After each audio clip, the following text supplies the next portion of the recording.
It began with the morning fog. January 15th, 1947, South Norton Avenue, Los Angeles. A cold, pale sun barely bled through the haze that hung low over the city, giving the world a gray, sterile feeling, a fitting backdrop for what was about to be discovered. The Limert Park neighborhood was quiet then, residential, with trimmed lawns and children's bicycles leaning against porches.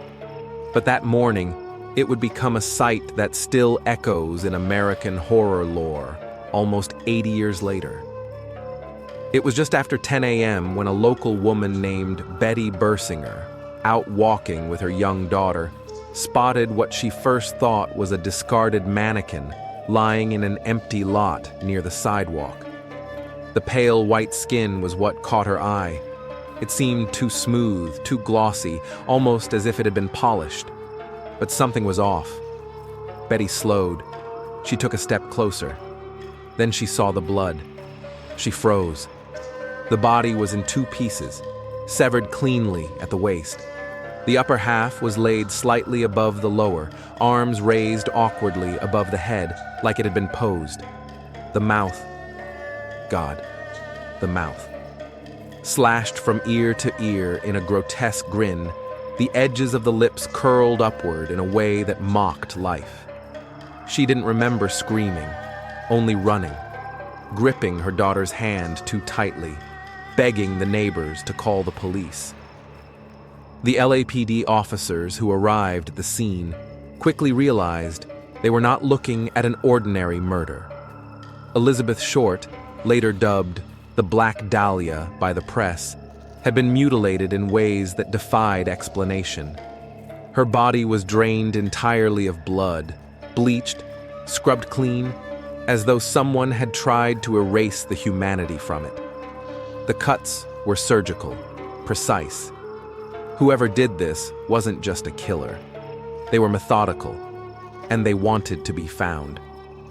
Elizabeth Short had been missing for days. Originally from Massachusetts, she drifted west to chase a dream that was common in post-war America: to be somebody, a movie star, a name in lights. But dreams like that don't always come true.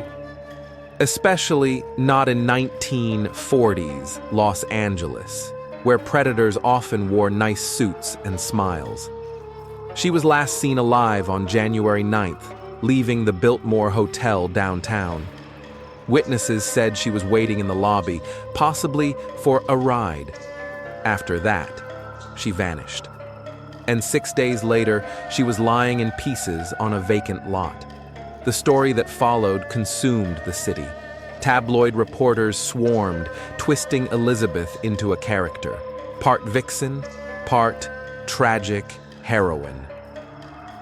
The Black Dahlia, they called her, referencing a film noir that had recently played in theaters, The Blue Dahlia. The nickname stuck, feeding the public's lurid obsession. Papers ran sensationalized headlines and published her glamour shots, focusing on her looks, her supposed promiscuity, her mysterious past. But beneath the media circus was a brutal, inescapable fact.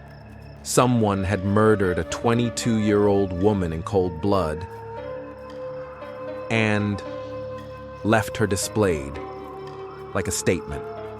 The investigation spiraled into chaos. Dozens of men were questioned. Some were briefly detained, but no one was ever charged. And then the letters began arriving. The Los Angeles Examiner got the first one. January 24th, 9 days after the body was discovered.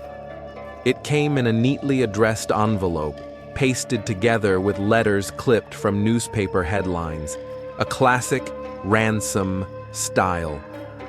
Inside was Elizabeth's birth certificate, business cards, photographs, and an address book with several pages missing. The killer was taunting them, daring them to find him. "Here is Dahlia's belongings," one note read. Letter to follow. Detectives followed every lead. They checked ex-boyfriends, military acquaintances, nightclub patrons, and lowlifes. But none of them fit the profile of someone who could do this. Not just kill, but disassemble a human being with such detached precision. Rumors swirled. One man, a surgeon named George Hodel, later emerged as a prime suspect, not during the actual investigation, but decades later, when his own son, a former LAPD homicide detective, would claim he had solved the case. In his book, Steve Hodel laid out evidence tying his father to the murder, access to surgical tools, disturbing family history, and even an old recording device, capturing Hodel, allegedly saying, "Supposin' I did kill the Black Dahlia." They couldn't prove it now. They can't talk to my secretary because she's dead. But back in 1947, none of this was known. All Pulley had was a body, a nickname, and a growing pile of letters from someone who seemed to enjoy watching the city squirm. And the letters didn't stop. Some were grotesque, others mocking. One note read, "I will give up on Dahlia killing if I get 10 years. Don't try to find me." Still, the killer never identified himself outright. The forensic methods at the time, fingerprinting, handwriting analysis, and early attempts at psychological profiling, came up short. The case grew colder by the week, and the body, despite being so precisely staged, offered few clues. No fingerprints, no signs of struggle, just silence. What stood out most to detectives, even after all the blood and horror, was how clean the scene had been. There was no blood in the lot where her body was found. It hadn't been a crime scene. It was a stage. The real murder had taken place somewhere else, somewhere hidden, which meant the killer had taken the time to kill her, drain her body of blood, mutilate her, pose her, and then transport her through the city, unseen. It was bold, it was deliberate, and it was personal. In the weeks after the murder, people started seeing ghosts. Neighbors claimed they felt unease walking past the lot. One woman said her dog refused to go near it.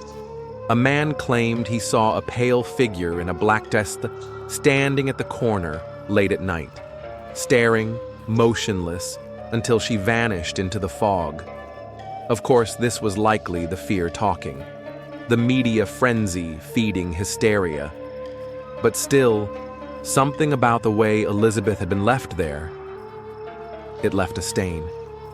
And over the years, the lot changed. Homes were built, children played, but the story never faded. Elizabeth's case remained open, technically, though active leads dwindled. The LAPD files swelled with over 150 suspects. Some confessed, many falsely, seeking attention or suffering mental illness. Others came forward with tips, sightings, strange hunches. But the truth, the real truth, never came to light. The case was eventually turned over to the LAPD's cold case unit.